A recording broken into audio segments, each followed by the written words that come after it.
Guys, we are here with Zoe right now. What I want to show you guys in this video is how to put on your transitional leash correctly. So in other videos I have showed you the correct way to put on a slip lead. What you want to look at when you are putting on your slip lead is that your handle part should be sliding towards your body, slide towards you, not sliding away from you, okay? So away. If it's sliding away, what happens when we apply pressure and we release is the pressure just folds over itself and it never releases. When it's pulling towards us, this way, you can already see pressure and release, the release slips. Right, so that's the reason that works. You have to make sure that when you put it on properly, that you're going to put it over their head and you want it up nice and high. So I'll show you in Zoe. So you want it up nice and high, framing their skull, and not down here on their trachea where it's going to apply pressure to their throat. You want it framed up high around their skull. Now this next part, what we're going to do is we're going to add the transitional. So dogs have pressure points in their skull and in their muzzle. So when we're doing pressure and release, and as you can see, Zoe already understands that pressure on means you go into a calmer state, and then pressure releases as soon as her butt hits the ground, right? Now, if you're out in public and your dog's gonna be a little bit more distracted, you can add additional pressure to the pressure points in their muzzle as long as your dog has been properly conditioned to this beforehand.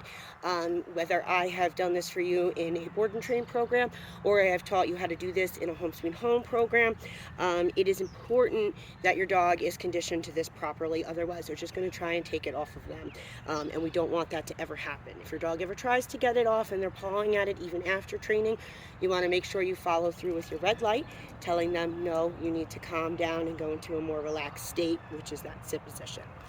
So after we've put our leash on the right way, where it's when she's on my, I'm going to do this so she's on my left. You always want your dog on your left hand side. We're going to have it up nice and high. Now what I'm going to do is I'm going to put my safety up nice and high, and I'm going to put all this extra slack down here, right?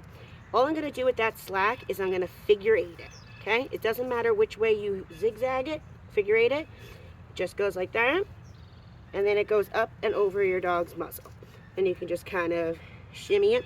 You still want your silver loop to be centered with your dog's nose, and you want your safety to be about a half an inch to an inch above the silver loop, so that when you release pressure, it's not so loose that it just slides, but not so tight that it's a solid tension on them and there's no looseness.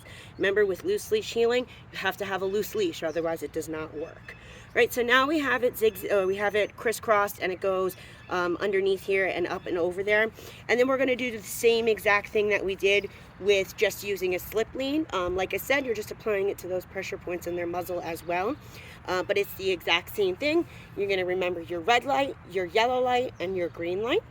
So, okay, Zoe, okay. So when we start walking, you want to make sure that your hands and your shoulders are dropped. You want to make sure that your fingers rest on your leash. You want your leash resting on your fingers. You do not want a closed fist. You should never see whites in your knuckles. You should never loop this around your hand. You should be as loose as possible with this. Just let it rest so that you have solid and you have a looseness so that you can apply tension when needed and release. And you can see it is as simple as that. It is 2 fingers, really just a pinky's worth of pressure. You do not need a lot of force. If you see your dog doing this or backing up or looking really confused with pressure, that means you are using way too much force, and you can relax and use a lot less. It's way less than you expect it to be. Remember, less is more.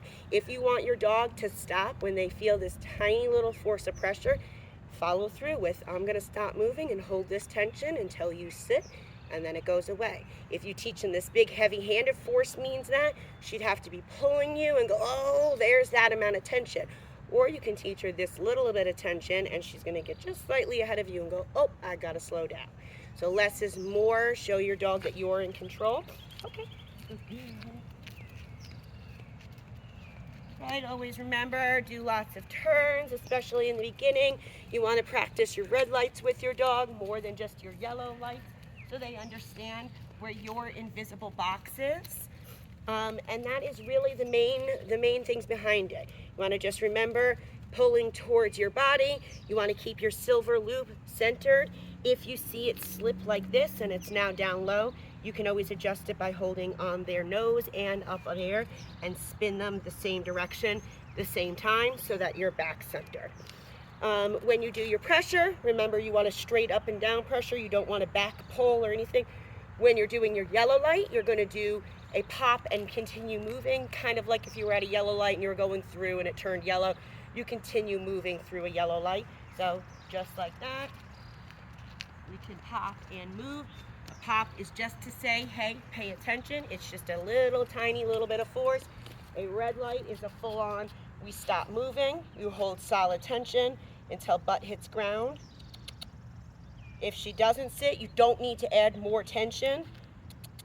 You just need to get her attention. That's really all it comes down to. So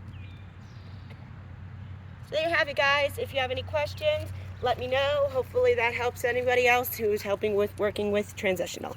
Hope you have a good one.